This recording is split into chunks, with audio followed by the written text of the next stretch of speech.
But I met this girl about 6 weeks ago, and we hit it off. We met in a club. Each day that we hung out became a better day. I got to know more and more about her, and I liked what I saw, liked what I felt, liked being around her, and I liked how she made me feel, and I liked how I made her feel. So what they had me do was I couldn't eat anything the night before or the morning of, no contacts, no makeup, so I was looking like a hot mess. And then all of a sudden I started going through just one challenge after another. And I didn't want to put this on her about what was going on with me. You know, I didn't want her to worry or anything, and I was kind of just out of it. They wheeled me into this like really cold room. They bundled me up and like I had the IV in, and the anesthesiologist was just kind of talking. He wasn't telling me that he was putting me under. I just feel like this cold burst. It's cold. Just a really bad day for me. Sleep well tonight, and you know, I'll talk to you tomorrow. And she said, okay, well, you know, so you sleep well too, kind of thing. And that was about the end of it. What's happening to me? And he did it again, and I'm like, oh my God.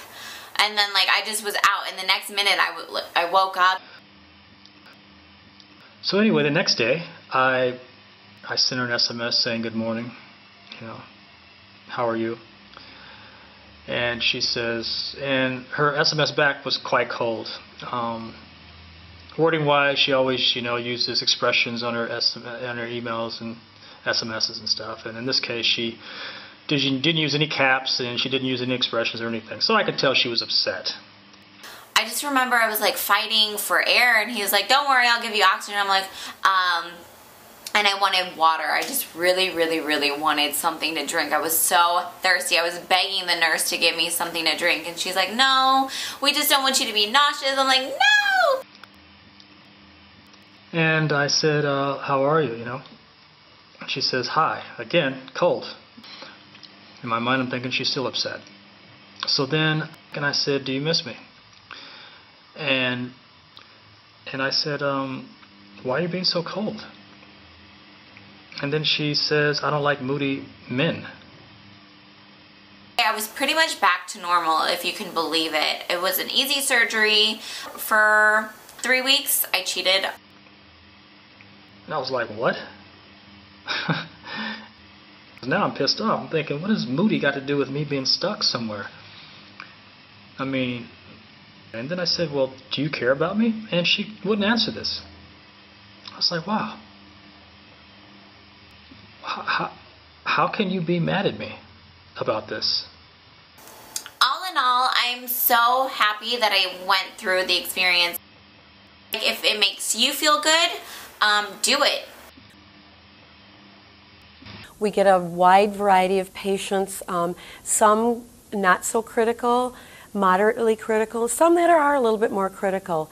Our tasks every day basically just to take care of the patient, to show them the compassion that they need in the wake-up stage after their surgery is done, just to get them through that initial stage after surgery, when it's probably most important that they have somebody who's qualified to do their vital signs, assess their needs, assess their pain, make sure they're comfortable, just attend to the important needs after the surgery stage.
I wasn't like out of my mind, but I was just quite strange, not very well really, and they put me into a psychiatric hospital. I don't really bother to research it because I find it all a bit much, and I'm not a medical expert or a mental health expert in any way. I just always felt on the outside, as though I was permanently standing on the outside, looking in from a far distance. I could never be there, here and now, in any particular circumstance. I was always on the edge and on the outside. It's a spiritual experience as well as a mental experience, and something that you feel in the soul, and that manifests itself in your entire person. It takes over your whole physical body as well as your mind and your soul, and you have to be hospitalized and medicated eventually. I contemplated Jesus Christ all the time, and used to obsess over the Bible, reading the Bible, reading anything. I remember the Horses of the Apocalypse was one I used to read a lot, but anything regarding Jesus Christ I used to read over and over again. I carried on from the Jesus thoughts by thinking that I would have to get rid of everything I owned. I walked along the street, and I found a whole lot of beggars and tramps, homeless people, and I brought them into my apartment, and I told them to take everything inside the apartment, to take anything and everything they wanted. So they emptied out the whole flat. I had nothing left. And then what I did, I just simply, with a Bible in my pocket and a crucifix in the other pocket, I walked out of the apartment, and never to return. That was because I believed in Jesus simply, and I wanted to live life like he did. But in another way, you could say it's totally delusional and psychotic what I did. And it's okay to read the Bible, but if you take it literally, word by word, and you follow out what it says in the Bible, word by word, that must be, surely that would be a delusion or a manifestation of psychosis. Anyway, that's what I did, and thus began my adventures.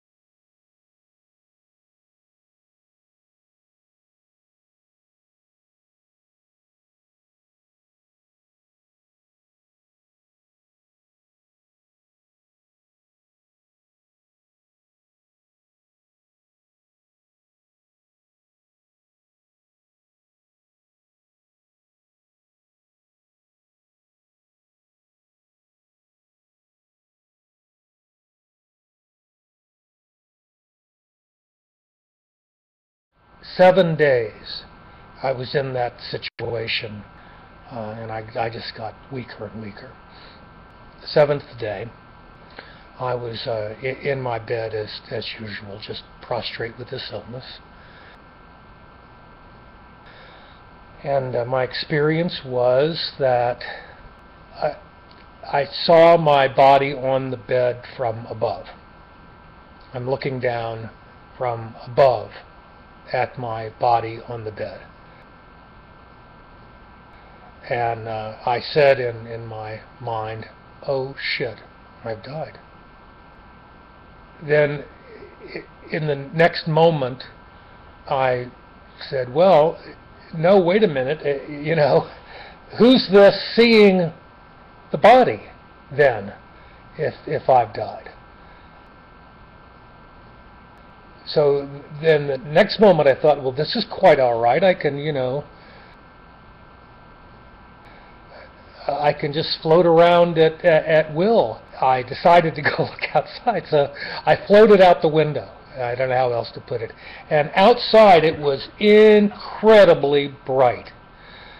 It was just, it's like, I'll tell you what it was like. It was as if light was a liquid and you're in a sea of light. There's light everywhere with no particular source. So, and now I felt really, really great. So I say, well, this isn't so bad, My goodness, it's not what I thought it would be. There were also, I heard church bells from the vicinity. There was actually a church nearby, but I heard the church bells, and it added to the whole aura of kind of, I don't know, ecstatic unreality. What can I call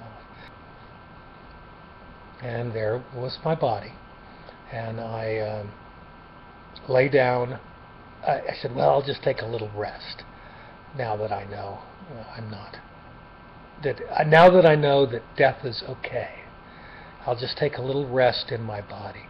So I kind of lay down in my body. And the next scene is I wake up, and I'm not dead, and I'm well, and my fever and so forth and so on has abated, and I'm okay. And you just peacefully float off, and it's quite all right. It's nothing to be afraid of.